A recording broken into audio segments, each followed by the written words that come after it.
एक पैरालिज्ड radio host New York शहर में एक अनोखी उपसंस्कृति के अस्तित्व की खोज करता है। हालांकि जैसे जैसे वह जांच में गहराई तक जाता है, यात्रा आत्मखोज बनती जाती है। न्यूयॉर्क शहर के सार्वजनिक radio talk show host Isaac अपने श्रोताओं को उस दुखद सुबह की कहानी सुनाते हैं जब 18 साल पहले उसके माता-पिता एक कार दुर्घटना में मारे गए थे। वह कहते हैं कि उसकी मां की मौके पर ही मौत हो गई, जबकि उसके पिता को फटी फेफड़ों की नस और विशाल आंतरिक चोटों के कारण खून की कमी से मरे। उसी घटना में आइजक ने दोनों पैरों का उपयोग खो दिया और तब से वह व्हीलचेयर में है। जैसे ही वह अपना शो जारी रखते हैं, वह एक कहानी की याद करते हैं जो उन्होंने कुछ समय पहले एक बच्चे के बारे में की थी, जिसे लगता था कि उसके पिता द्वारा छोड़ा गया कुछ जादुई तरीके से उसे तेजी से दौड़ने में मदद कर रहा था। वह उस पैच को देखकर सोचते हैं कि वह बिल्कुल भी जादुई नहीं दिखता था। हालांकि वह कहते हैं कि उन्होंने 2 खोजें कीं। पहली यह कि एक व्हीलचेयर में होने के कारण लोगों के उन पर घूरने की आदत को देखते हुए उन्होंने नोटिस किया कि उनमें से कुछ जलन से थे। फिर वह साझा करते हैं कि उनकी दूसरी खोज एक जोड़ी जादुई जूतों की थी। कुछ हफ्ते पहले न्यूयॉर्क सार्वजनिक रेडियो कार्यालय में उत्पादन सहायक जेनिस आइजक से कहती हैं कि उन्होंने उसे एक तारीख दिलाई है और बताती हैं कि अब उसे अपनी पूर्व प्रेमिका रेन से आगे बढ़ना चाहिए। जब वह महिला चार्लेन का नंबर देती है तो आदमी पूछता है कि क्या संभावित तारीख जानती है कि वह पैरालिज्ड है, तो वह उसे आश्वस्त करती है कि उसे चिंता करने की जरूरत नहीं है क्योंकि वह अच्छा दिखता है। अचानक एडी आइजक को अपने कार्यालय में बुलाती हैं और बताती हैं कि एक आदमी अस्पताल में आया और एक डॉक्टर को रिश्वत देकर अपना बिल्कुल स्वस्थ पैर कटवाने के लिए कहा। वह इस कहानी से मंत्रमुग्ध हैं और बताते हैं कि कॉलर ने विशेष रूप से रेडियो होस्ट क्यू से मिलने की इच्छा व्यक्त की। क्यू, जो बातचीत सुनता है, एडी को बताता है कि यह कहानी उसे संभालनी चाहिए और यह जोड़ता है कि वह जानता है कि अस्पताल में कोई काम करता है, इसलिए आइजक उस आदमी से कहता है कि वह अपने संपर्क को कॉल करे और वे दोनों देखें कि पहले किसे कहानी मिलती है।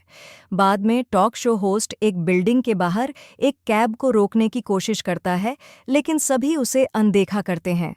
अंततः वह कैडी नाम की एक नर्स से बात करता है, जो बताती है कि उस आदमी ने एक पहले वर्ष के सर्जिकल निवासी से कहा था कि वह उसके पैर को काट दे $250,000 के बदले। वह कहती है कि स्टाफ ने उसे मना कर दिया और वह आदमी भाग गया। आइजक पूछता है कि क्या ऐसे मामले अक्सर होते हैं, तो कैडी साझा करती है कि वह आदमी क्रीपी था और उसने सहजता से कहा कि वह अपने बाएं घुटने के नीचे एक ट्रांसटिबियल एम्प्यूटेशन चाहता है। वह महिला जोड़ती है कि उसने यह भी देखा कि वह आदमी ऐसा लगता था जैसे उसे पता था कि पैर उसका शरीर का हिस्सा नहीं था और वह उसे हटाना चाहता था। जब वह छोड़ता है, आइजक उस नर्स को बताता है कि अगर कोई डॉक्टर उस आदमी का प्रस्ताव स्वीकार करता है तो उसे कॉल करें। बाद में टॉक शो होस्ट एक स्टोर फ्रंट विंडो में एक जोड़ी जूतों को देखता है। उस शाम आदमी अपनी अंधी तारीख के लिए अपार्टमेंट बिल्डिंग के बाहर तैयार होता है। उसे एक कैब को रोकने में परेशानी होती है, इसलिए डोरमैन ब्रूस्टर उससे पूछता है कि क्या उसे मदद चाहिए और वह कहता है नहीं। रेस्तरां में चार्लेन अपना नाम सुनती है जब आइजक इसे वेटर से कहता है, लेकिन जब वह अपने डेट को व्हीलचेयर में देखती है तो वह तुरंत चली जाती है। आदमी समझ जाता है कि वह कौन है और वह उसे ऐसा देखता है जैसे कि उसे नहीं पता था कि वह पैरालिज्ड है, और अगर उसे पता होता तो वह तारीख पर नहीं आती। आइजक, जिसने पहले यह कई बार अनुभव किया है, वेटर से कहता है कि वह मेज से दूसरे सेट के कटलरी को हटा दे क्योंकि वह अकेले भोजन करेगा। अगले दिन वह सीखता है कि ह्यू ने अस्पताल में अपने संपर्क से एक अलग कहानी सुनी है। दरअसल सर्जरी हुई थी और कटे हुए पैर को एक ऑर्डरली द्वारा एक फ्रीजर में पाया गया था और पैथोलॉजी विभाग को भेजा गया था। फिर ह्यू घमंडी ढंग से आइजक से कहता है कि उसके संपर्क ने उसे धोखा दिया और आश्चर्य जताया कि क्या ऐसा इसलिए हो सकता है क्योंकि लोग उसे एक इंटरव्यूअर के रूप में गंभीरता से नहीं लेते।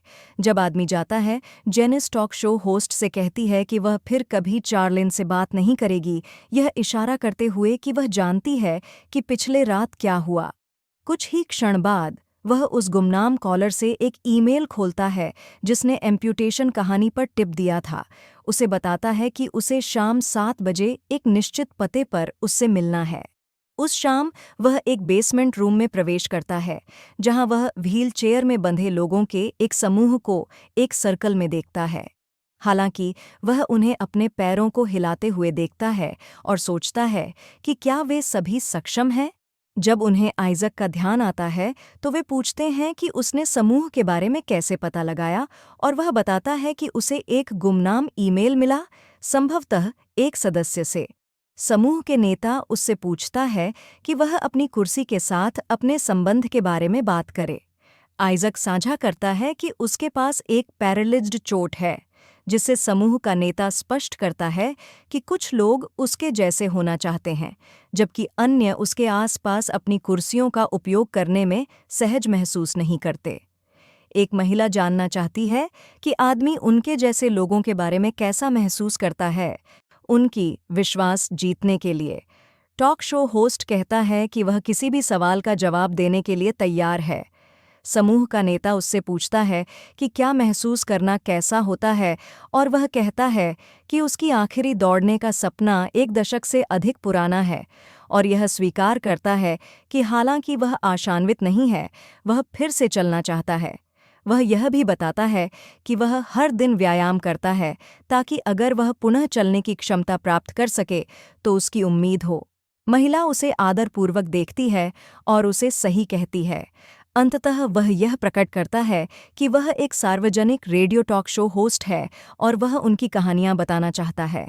हालांकि सदस्य जल्दी ही कमरे से चले जाते हैं उसके इस खुलासे के बाद। वह समूह के नेता को मनाने की कोशिश करता है, यह बताते हुए कि उसका शो उनके कारण के लिए एक शानदार मंच है, लेकिन आदमी वहां से चला जाता है।